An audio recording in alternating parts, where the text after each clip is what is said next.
But up next is David Horrell. He is the head of theology and religion, professor of New Testament, and director of the Center for Biblical Studies at the University of Exeter. An extensive list of books and articles, including editing After the First Urban Christians, multiple commentaries on 1 Peter, and recently publishing on race and whiteness theory. And let's welcome David Horrell. Thank you.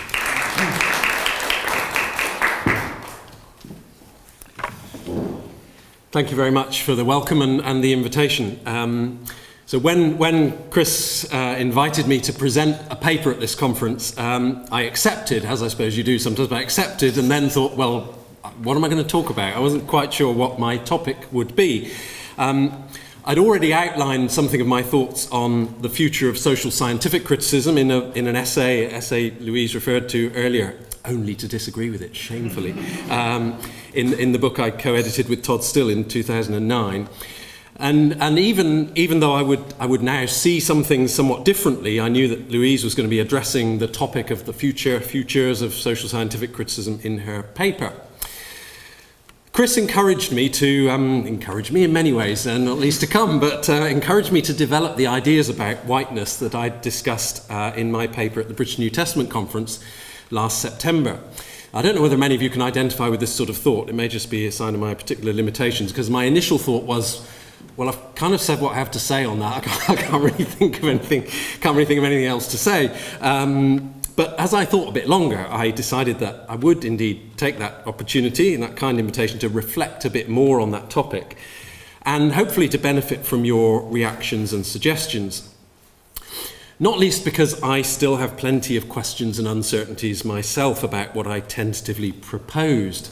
Now, I know Myers-Briggs is open to all sorts of questions. I'm not necessarily a believer in it myself, but I'm a kind of hopeful believer in something about personality type, because that's my way of coping with that. The fact that I feel just pretty uncertain about more or less anything I ever come up with is either because I'm just like hopeless at being certain or informed about anything, or to do with my personality type, so I cope with it that way.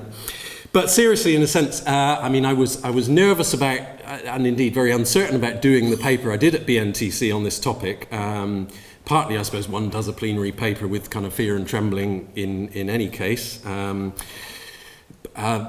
Partly because I thought that the topic would probably irritate some people and be a bit provocative and cause a range of reactions. But equally, in a sense, because I remain pretty uncertain about the cogency of my own thoughts and reactions on this subject. I'm sure it's a topic and an issue worth raising and worth discussing. I'm less sure about whether my own attempts to grapple with it are how sort of cogent and valuable those are. Now, I won't presume that, perhaps I should, but I won't presume you've all either heard or read that earlier paper, which came out in JSNT back in December. But I won't, equally relief to you all, won't repeat the whole thing. That would have been one way of making a long paper, I suppose. But I'll give a very brief summary of a few key points as a kind of introduction to the examples and the discussion to follow. There's one of those ironies of life that I thought, usually it's this kind of academic disease, and that you worry you're going to give a lecture or whatever, you worry you haven't got enough stuff, and you end up writing heaps more than you need. On this occasion, I've actually kept it really short, because I thought 25, 30 minute slot, be good to have a good time for discussion. I'll keep this really short. And then, of course, whoever's law it is that, we've got an open session because poor Taylor's not well, and we wish him a speedy recovery.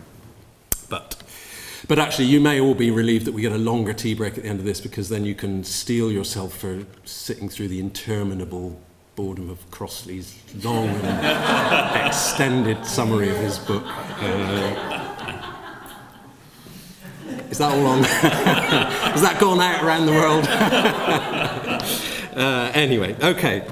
In my BNTC paper then, to be sober and serious once again, I began with the candid acknowledgement that I had spent my 25 years or so as a New Testament scholar, not just feeling increasingly old, but without ever seriously reflecting on how my racialized identity shaped my interpretation.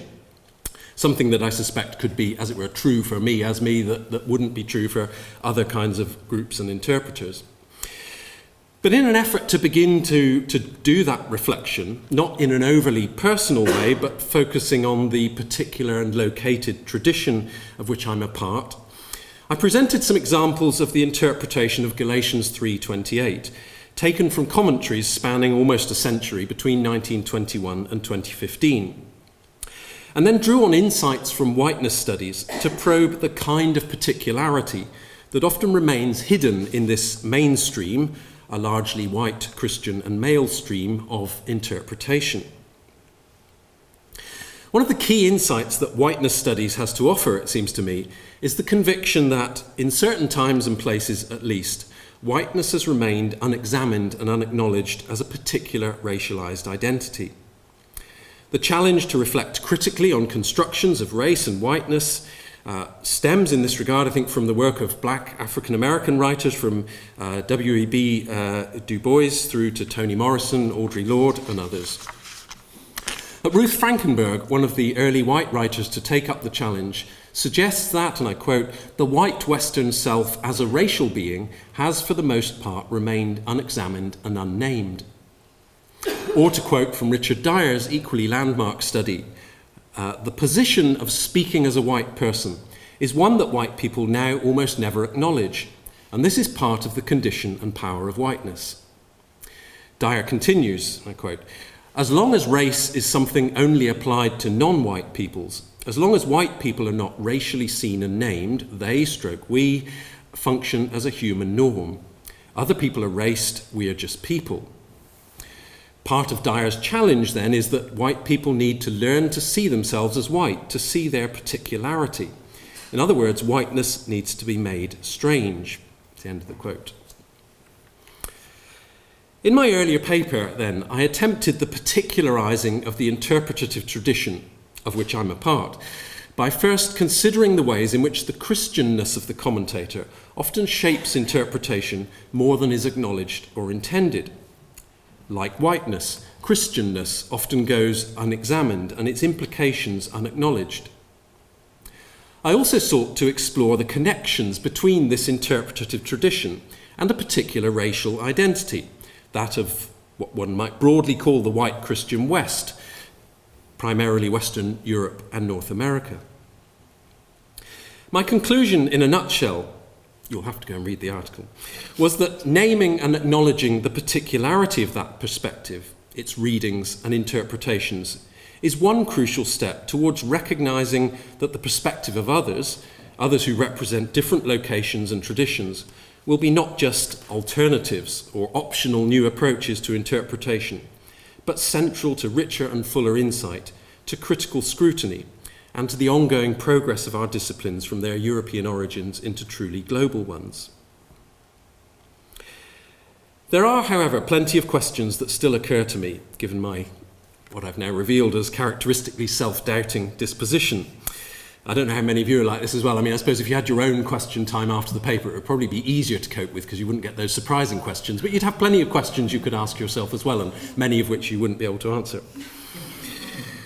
For example, although my critical perspective was drawn from whiteness studies, a good deal of my attention fell on the impact of Christianness on interpretation, something that is not in itself primarily a racialized identity.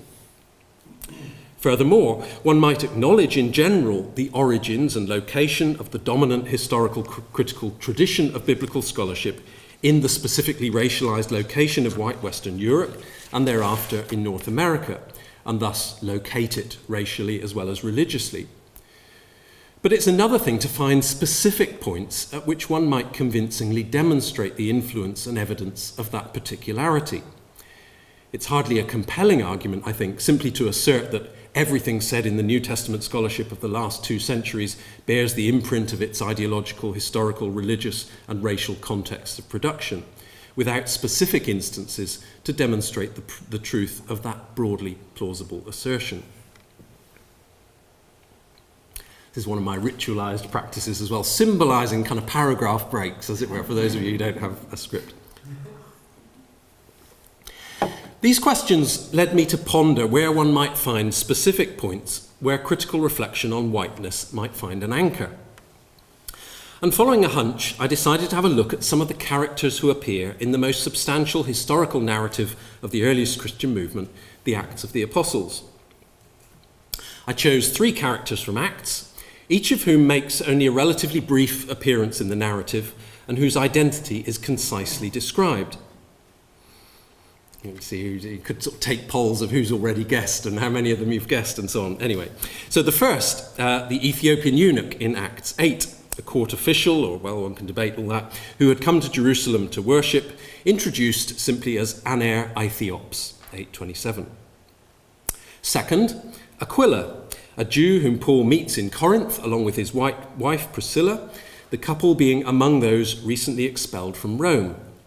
Aquila is described as Ponticon Togene, 18:2. Third, Apollos, whom Priscilla and Aquila meet in Ephesus and who subsequently comes to Corinth. He is described as Alexandreus Togene, 1824. All 3 characters are converts to the Christian movement, if you'll allow that terminology for the moment, even if Apollos' orthodoxy is initially open to question. Those of you who, not only at this point in the afternoon, but after a long and demanding day, are both astute and awake, may already have begun to guess where my hunch was taking me. What would commentators have to say about the identity of each of these 3 characters?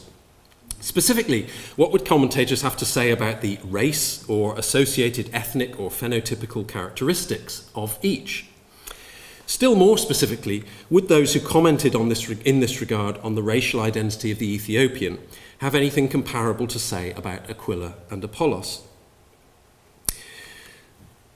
My first observation will come as little surprise.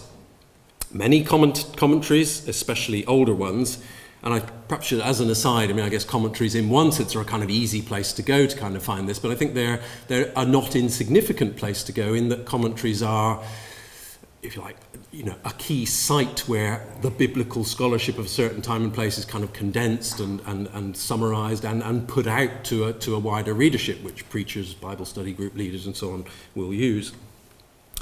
So many commentaries, especially older ones, but some more recent ones as well, make no remarks specifically about the racial identity, skin colour or appearance of any of these characters, including the Ethiopian, even though they discuss other aspects of identity, such as whether the Ethiopian should be seen as a Gentile or a Jew. A well-established aspect of discussion about him as elsewhere.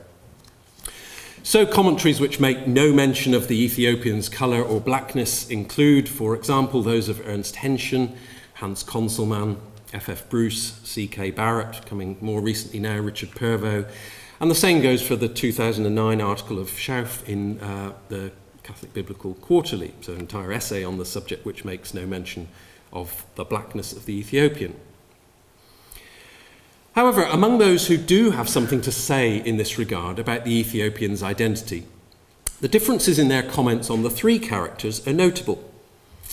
Charles Talbot, for example, in his Reading Acts, notes that, I quote, "The Ethiopians were a dark-complexioned people," but describes Aquila and Priscilla simply as, I quote, "Jewish Christians who have recently come from Italy," and Apollos as an itinerant preacher from Alexandria.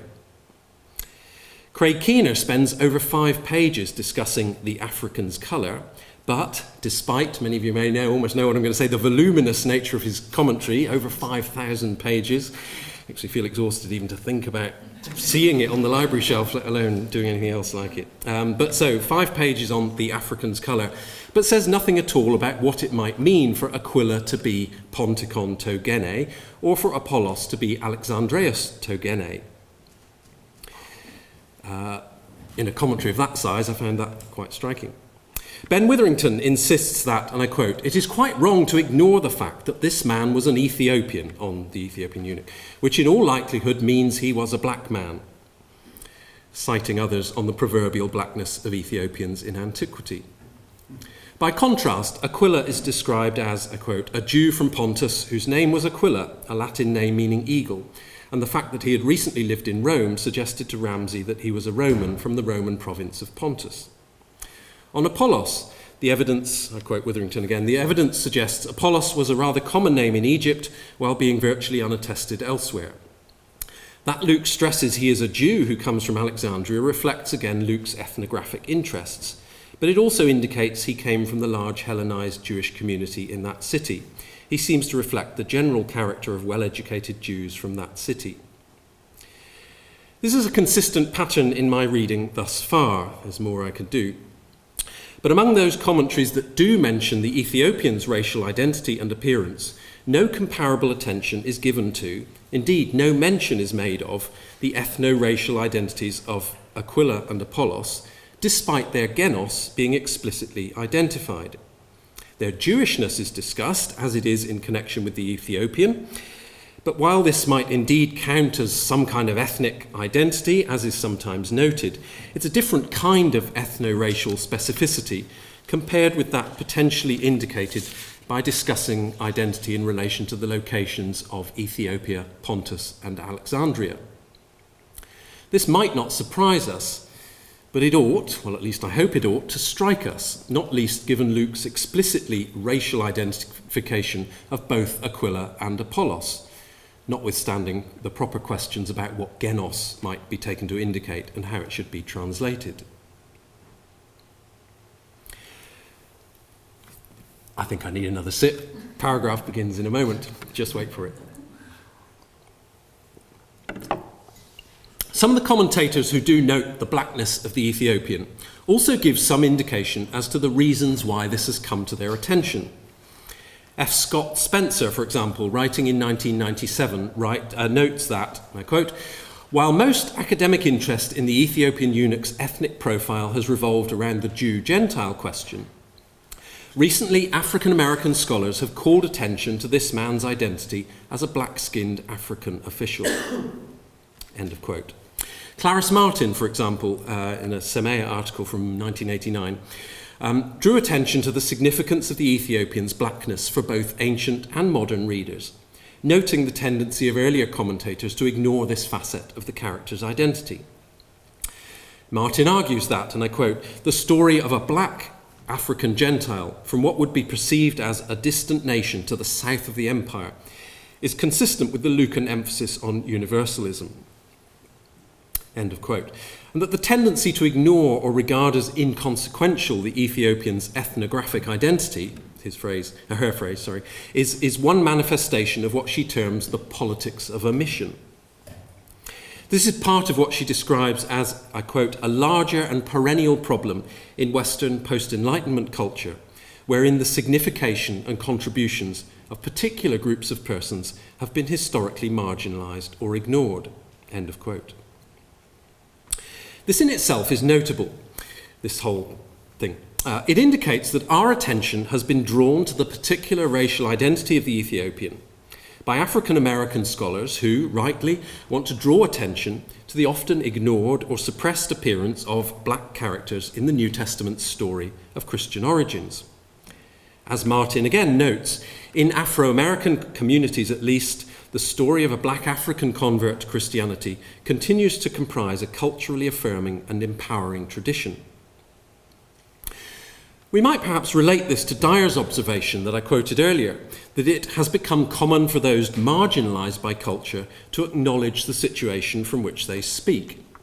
In other words, here, those who explicitly self-identify as African-American interpreters draw attention to black African characters in the New Testament as one way of reversing their invisibility. Commentators who echo this identification of the Ethiopian's racial identity may also cast their observations in ways that suggest their support for this positive picture of racial diversity and inclusion. Spencer, for example, whom I cited a moment ago, gives a rather one-sided view of the ancient evidence when he writes that, quote, "in marked contrast to the tragic oppression and vilification of black Africans in modern Western history, Ethiopians in particular were idealized in ancient classical writings as people of great piety and beauty." Ben Witherington suggests that, again I quote, "a reasonable case can be made for seeing this narrative as being about the reaching of those from the parts of Africa that were at or beyond the borders of the empire, those that were at the ends of the earth, Indeed, this story is about the reaching of these sorts of people of colour, apparently before the gospel comes to what we would call Europe today. And yet, echoing again Dyer's programmatic remarks, we might suggest that, despite the benevolent and inclusive intentions, something that Dyer himself comments on, the assumptions of whiteness are still here at work. To quote Dyer's phrase, "Other people are raced, we are just people." The Ethiopian is sufficiently different, exotic, other, not us, to warrant note in racial terms. Indeed, his disturbing otherness in various ways at the intersection of race, gender, and disability is part of what makes his appearance striking and his treatment in commentaries notable. But Aquila and Apollos, whose origins and descent are located in Pontus and Alexandria respectively, provoke no such interest. That in turn raises the question why it is that someone from the northern part of Egypt or the northern part of Turkey, as we know those countries today, evokes no interest in their ethno-racial identity, beyond the question of being Jewish and or Christian. In part, one might ground this in the ancient Mediterranean interest in the exotic other, the dark, black, woolly-haired peoples to the south and the pale white people to the north. But this is by no means the whole story, not least since commentators evidently pursue questions that interest us as modern readers and not merely topics that arise from the ancient materials. And, as indicated above, interest in the Ethiopian's identity owes much to the efforts of African American interpreters to identify the presence of black characters in the narrative. When it comes to Aquila and Apollos, it would seem that they do not count as people of colour, Witherington's phrase, or at least have not been noticed as such. My hunch as to an explanation for this is tentative, but runs along the following lines. Implicitly, it seems, most of the characters within the Lucan narrative of Christian beginnings can be seen as part of our story of Christian beginnings, the story that ultimately becomes that of the arrival of Christianity in Europe, something that standard maps of New Testament background or Christian origins commonly depict. They are, as it were, brought under the umbrella of whiteness, however questionable their co-option in that way might be. Their racial identity, their particular and specific characteristics, are not of interest or are not noticed for two related reasons. Because, first, we do not think to particularize our own white identity or to parse it out into its varied forms and groups. And second, because these two characters, like others in Acts, are not sufficiently different as to prevent their incorporation into the unraced story of Christianity's success, culminating in its arrival in Rome. When it comes to the Ethiopian, however, his exotic otherness is clearly too great for him to be subsumed into this unspecific, unraced narrative, which includes various people rather than people of various races. Although I've not yet explored this idea, I had a fascinating conversation with Joan at lunchtime, it would be interesting, maybe Michelle, here's another project for you, it would be interesting to see, and I simply don't know the answer to this, whether the history of artistic depictions of these various characters, assuming there's enough to go on in the first place, might support and exemplify this kind of explanation.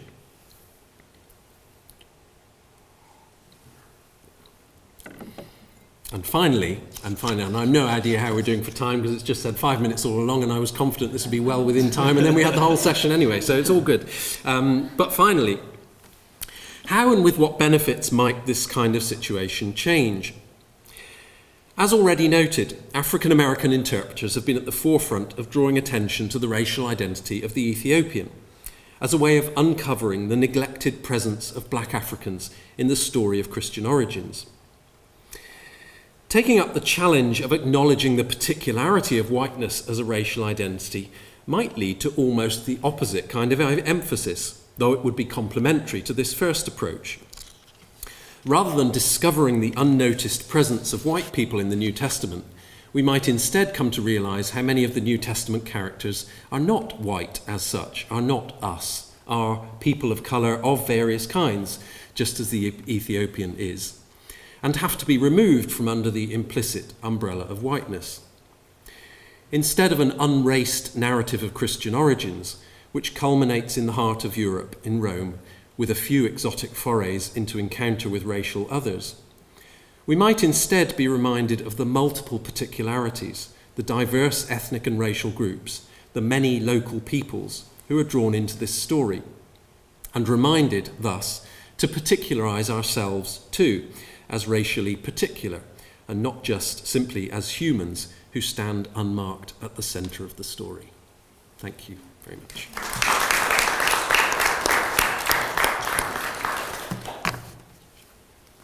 Do we have any questions? I've got so many. Oh, questions, comments. I mean, since What Did Jesus Look Like came out and Newsweek did this thing, Jesus was not white, says scholar. Says outrageous scholar in here. Quite surprising. As if this was a great revelation. What I'm struck by is our definitions of what is whiteness. It actually is quite culturally conditioned and variable over time. And certainly I know from my father's generation that whiteness was much more specific than it is now. It was more confined to Northern Europe and North America, or immigrant populations in North America. So it didn't include Spain, Italians, those people of the Mediterranean could be classified in very derogatory terms as not white. Nowadays, I think the definition of whiteness has in fact expanded. So we've got a concept of whiteness that allows for browner skin tones than my father's generation. So that strikes me that we have to be quite careful, what we mean by whiteness, because also the definition of blackness, it's not actually about people's skin colour. Black people can be a whole range of skin colours. These are cultural terms and they're loaded, and they're actually talking about power dynamics and all sorts of things, and we can easily get unstuck. So I want to ask you about that. I also want to point out that from a New Zealand and Pacific perspective, growing up there, I know I'm Pākehā in New Zealand, and I have always had that definition for me as being different from Māori people. So that terminology from Māori is actually used by the general, call it white population, non-Māori population in New Zealand, which is supposed to actually include Chinese, Asian, anyone who isn't Māori, but it generally refers to people of light skin colour from Western Europe. And same in the Pacific, the Palangi. So we are named, and we grow up with this concept of naming ourselves over against people who Māori means normal, a normal human being. So we're the ones who have been othered by a Māori term in terms of that classification. So I just want to give that to you. Yeah, thank you very much, Joan. I'll try and respond adequately but concisely to the points. So I think, you're absolutely right. Whiteness in a sense is a very broad and fuzzy and kind of undefined and undefinable category to a degree, which is possibly, in one sense, part of the point and the power that there's the kind of who goes and counts in certain contexts. And of course, you're right to mention the New Zealand context. Somebody I was talking to in Australia pointed out the particularities of context, and I guess one can think of places where, if you like, racial identities have been clearly defined, and which category you slot in is defined in kind of quasi-legal or legal terms. And I think, some of the work on whiteness has been really fascinating. There's a guy called David Roediger who did a book on the wages of whiteness, picking up a phrase of Du Bois, looking at, among other things, immigrants to the US. And one of the groups he talks about there is the Irish, who again have, if you like, almost sort of made their way into being counted as white. but haven't always been and wouldn't always be. So in a sense, the kind of negotiations of that boundary and who counts and who kind of presumes you count and how you presume as being counted and so on, I think is precisely part of the interest of the whole discussion. And I mean, that's, I suppose, if the kind of line I've been thinking along is at all right, it's almost the kind of implicit, unthinking ways it operates that are precisely what we need to try and kind of crack open and think a bit more explicitly about. So yeah, I mean, I think to remind us of other contexts, and I've thought about that. I mean, I suppose that, you know, well, again, there are people who know the US context a lot better than me here. The context in which, if you like, the bifurcation along the line of white and black is both entrenched but significant for all sorts of reasons, and one could question it in all sorts of ways, but it has a kind of significance in that context, which is, if you like, contextually specific to a degree as well.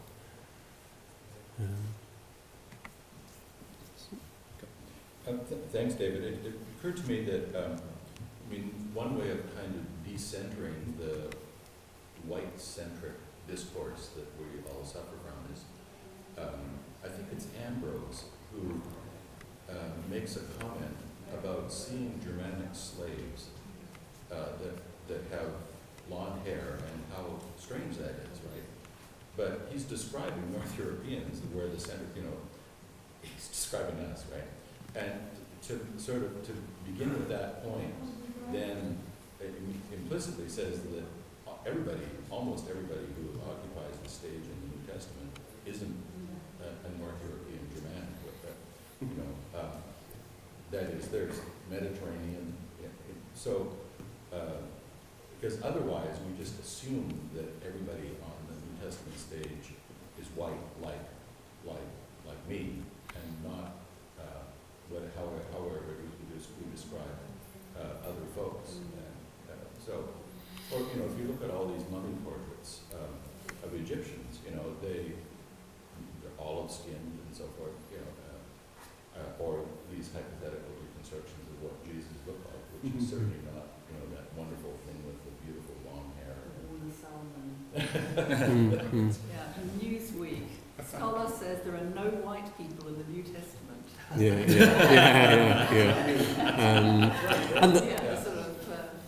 No, that's really helpful, John. Thank you. And it, I mean, it does. I mean, it did. You know, it sort of connects up with Joan's point in the book in the sense that the. Yeah, I mean, I think it's often sort of an implicit and probably unrealised kind of co-option of. I mean, you know, Augustine would be another. You know, people who form the Western theological tradition, which is our story kind of point. And I suppose that's why it's been done for a long time. I remember Stephen Moore doing a paper at the British New Testament Conference on depictions of Jesus many years ago.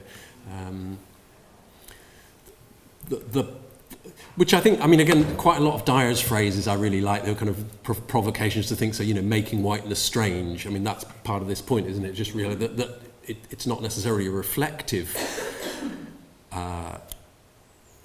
judgment that all the characters in this story are white. It's that we've not paused to think enough about the fact that they're not. Thank you so much, David. I wonder if you might just speak anecdotally a little bit about the reception of this within New Testament scholarship, because the reason I ask is, after your plenary in the New, you probably spoke to 5 or 6 people, you know, kind of, were you there when Horrell dropped the white bomb on everybody? But here's what's interesting to me. Invariably, every single time this conversation comes up, what gets mentioned is that the audience was entirely white with the exception of one person. And here you are again presenting this in front of a room full of entirely white people.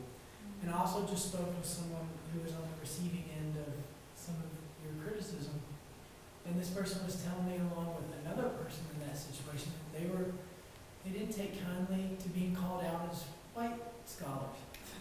They're both white. And I mean, I genuinely was kind of looking like, what's wrong? I mean, why are you upset about being, and I think this gets to the heart of what you're talking about. So we're white. So I wonder if you have any reflections about kind of how this is going over and why. Yeah, I'm trying to think. I don't know that I've got any juicy anecdotes, particularly if they're going to be on camera, but no, I don't think I've got any anyway. I think, I mean, again, I can't remember where I've read this, but I think plenty of other people have certainly said this, that it's a kind of uncomfortable thing to talk about because it I suppose, it can't be talked about without, I mean, as you commented on the route, it can't be talked about without reflecting critically on privilege and position and power and gatekeeping and all those kinds of things, which, well, I suppose are difficult things to own that one could be a part of and to reflect on in ways that don't simply, as it were, entirely dismiss one's own contribution, the contribution of everyone else who's worked in that area. So I think it's, I mean, not only in this context but elsewhere, it's not a, it's neither a comfortable nor an uncontroversial kind of topic to kind of open up. And that's why, I mean, I've sort of tried to do it. I mean, I suppose I haven't succeeded today, or particularly, I mean, it would be a ridiculously self-reflective paper to kind of say, well, I've examined 3 of my earlier essays and I found that whatever, but I kind of want to, at least rhetorically, include myself. I mean, as I've talked about, the tradition of which I'm a part and the tradition that shaped me and so on, without making it overly personal, but to kind of not make it a sort of finger-pointing kind of exercise, but an exercise of kind of an attempt to exercise a sort of critical self-reflection in which I hope it's not overly individual, but others of you might be bound up. And I suppose another of the, I mean, this isn't anecdotal, but it's just, one of kind of revealing part of my own thinking along the way is that, I have been struck reading, well, all sorts of stuff, kind of stuff Fernando Segovia has been doing for ages, or, one could name a whole raft of things where you kind of said, this is being filmed, isn't it? Is this being, yeah, anyway, I mean, it's not going to be too risque, I don't think, but, having gone to some of this literature, which in some ways maybe I haven't gone to as much as, I mean, some other people would be because of this kind of, are you interested in whatever alternative approach to biblical interpretation it is, those people do that in these labelled SBL groups for African American interpretation, but those of us who are just interested in Paul, just go to the Pauline Epistles seminar. It's the unlabelled centre thing, isn't it? Well, exactly. And I don't propose starting an SBL, so let's have the white Western. But so, I mean, that's another of the ways in which it's an awkward kind of conversation, because labelling our own particularity, yeah, I mean, could almost foster the kind of, the proud white Western, let's keep together and do our interpretation thing, and that's absolutely not the intention, of course. And I was going somewhere else with that. I remembered it now. So, I mean, I was quite struck reading a lot of this thing, saying, well, there's a whole host of other people who've been saying this kind of stuff for quite a long time, and it's almost like, well, finally one of the white guys has kind of read it and woken up.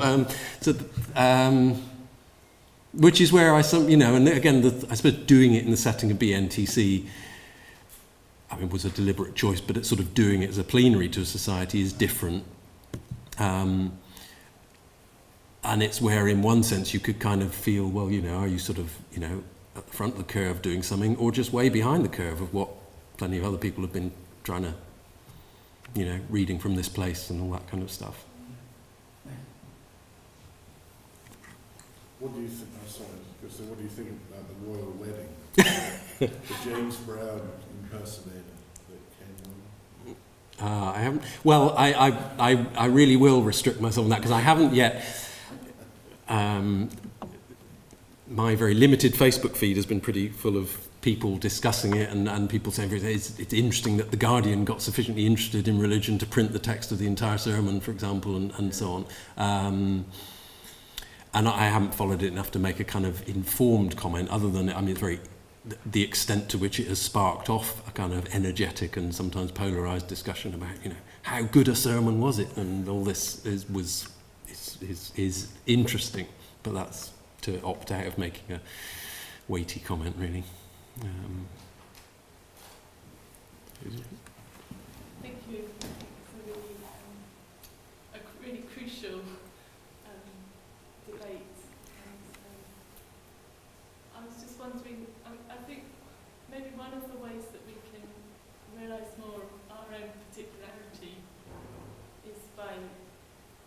by listening to the other voices. But my question is, how do we include non-white voices in biblical studies? There seems to be a problem with access and with marginalisation of those who are within the guilds. And what do we do about that? Ideas how we encourage more non-white voices. Yeah, I mean, again, that's a crucial question, but a difficult one that, I mean, it's not, I wouldn't be capable of answering it in an adequate way, and I suppose how one grapples with those kinds of issues is, yeah, crucial but complex. I'm trying to think. I suppose a few things. I mean, I think probably my own thinking on this came out largely from having some AHRC funding for a project which enabled us to bring a range of people to Exeter for workshops and conferences and so on. And so I think precisely that kind of,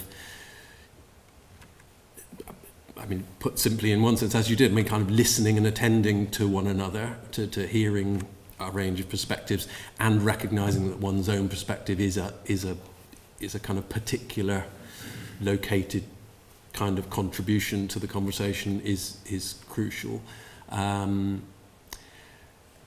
which is partly also where it seems to me why the non-labelling of the kind of core of biblical studies is an issue, because it kind of gives other perspectives a kind of a place at the table, but a labelled and thereby kind of arranged around the margins kind of place at the table, rather than being kind of, I think, accepted as equally as they should be. And my own view would be that it's not to say that we can't argue our way to more and less plausible views on things, but again, I suppose it's easy to say, Habermas's thing about the unforced force of the better argument, that conversations across difference and so on need to be not distorted by power and gatekeeping and money and whatever else. But how can they be when, I don't know, some of us are in a position to decide who gets a PhD scholarship and others aren't? I mean, there's those sort of blunt realities of life, aren't there? And I think the other issue it kind of raises, this is just almost to raise some of the issues rather than to kind of resolve them. Coming and doing a PhD in Britain or elsewhere involves a kind of an induction into a particular encultured way of doing scholarship. Now, that's not to say that's all bad, but it's you can have a diverse range of people, but if they've been kind of trained how to do it in a certain thinking, that doesn't necessarily solve all the issues either. Dave, thanks. In your trawl through the Acts commentaries, did you read Willie James Jones? And if so, what did he have to say? I haven't. No, I haven't. But well, as a black commentator on Acts who's written about race. Yeah. I haven't read it yet either, but I think it would be really interesting to see whether he highlights the race of all three characters, and if so, what he has to say about it. Yeah, no, thank you for that. I've read his book on, trying to remember what it's called, even but the race book. Yeah. But no, I haven't, so thank you. And there would be other, I mean, I have, yeah. This was, I kind of had the hunch. No, but talking about including listening to the voices, Jennings is indeed, yeah, and there would be other examples, I'm sure, to go to as well. And this is where I can't remember how long ago Chris invited me, but then how long ago, some point after that, I thought, no, yeah, maybe I could do something, and then I'll go try and squeeze in a bit of time in the library to start to follow up the hunch. So it's kind of early following up, but thank you for that particular example. That must be pretty recent as well, isn't it? It was just last year. Yeah. David, thanks. I'm totally on board, and also totally on board with your sense that it's a really daunting prospects to tackle the notion of whiteness, and particularly a whiteness which universalizes itself by erasing itself somehow. And I like your suggestion that we could do, I don't know, historical work or something to try to get a handle on even what we begin to say, right? Once we name the problem, where does it get its purchase? And another one that we could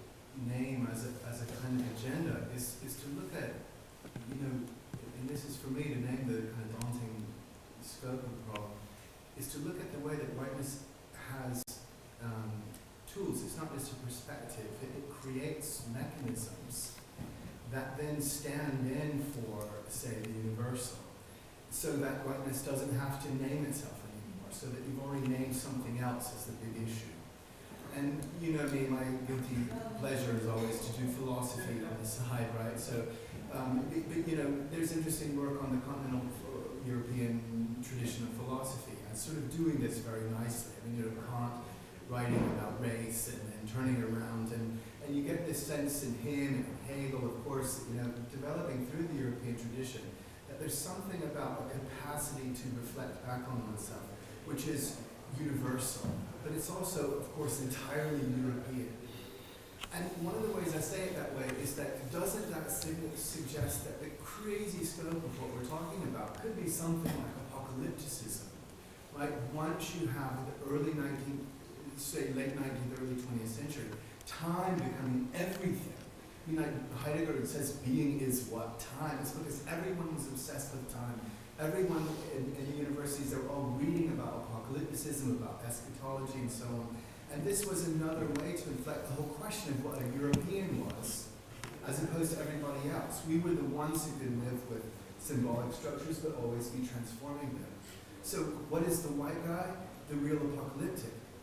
I just think this is a terrible question, and I'm done. No, But only to say, I totally underwrite what you're saying, and I'm totally struck with the kind of crazy scope of where we might find whiteness. It's not just that we're not talking about other people and acts and so on. It's also that, well, I don't know, we've all become kind of Bardian, we're always transcending ourselves and so on. We're always kind of some quasi-apocalyptic, quasi-revolutionary.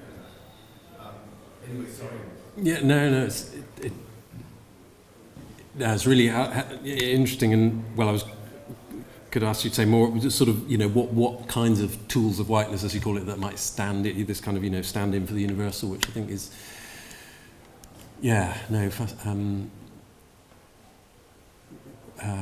really, really important. And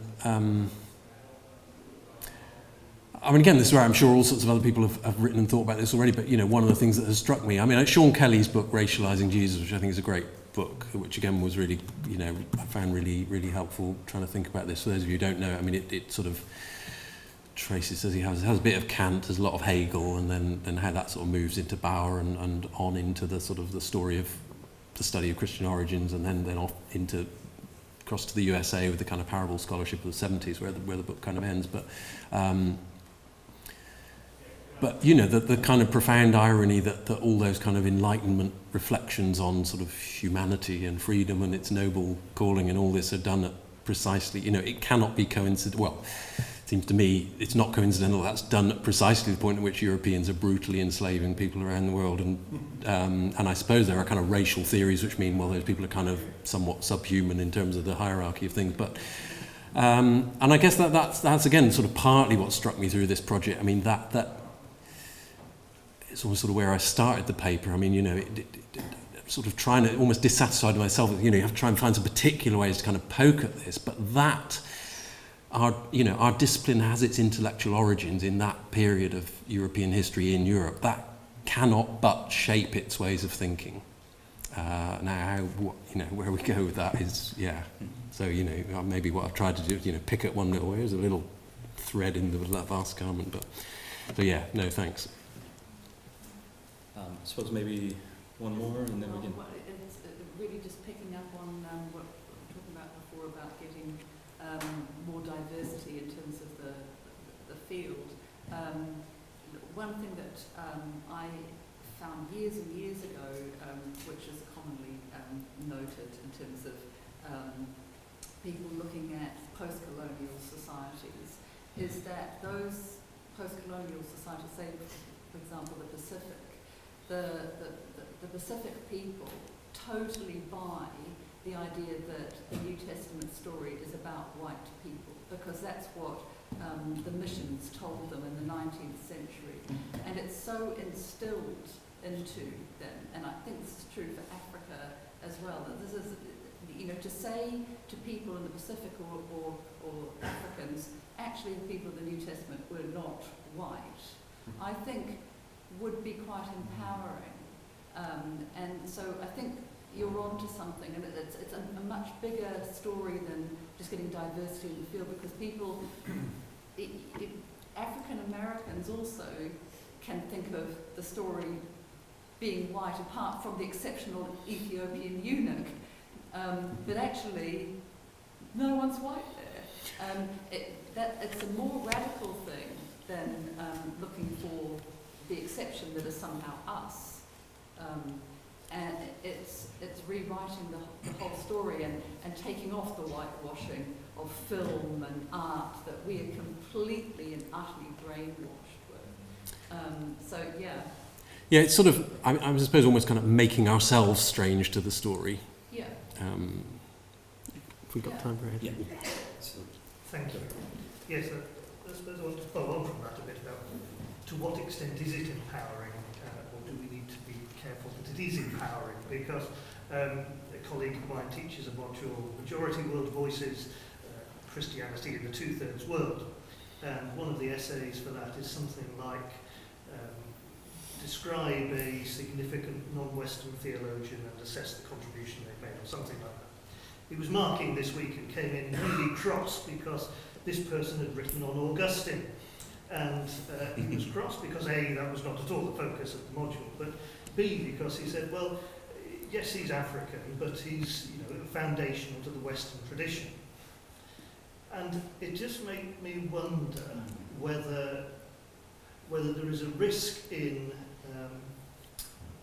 recognising that all these biblical characters are not white, and so instead, if you like, giving them their race, but at the same time saying, oh look, all of these people have contributed to the development of whiteness as we have it today, because this is the tradition in which whiteness has emerged. Do we somehow, in recognising this racial diversity, need to have an implicit or even explicit critique of the power that whiteness carries with it because of the tradition that has been dominant for so long? Do you mean? I think I mean that what could happen is that we say, oh, look at all these people of different colours who have contributed to our development as we have it today. Therefore, whiteness is okay because, look, it's built on the back of all these different characters. I suppose, yeah. I mean, I guess it partly comes back to the comment I was making in reaction to Chris. I mean, I think there are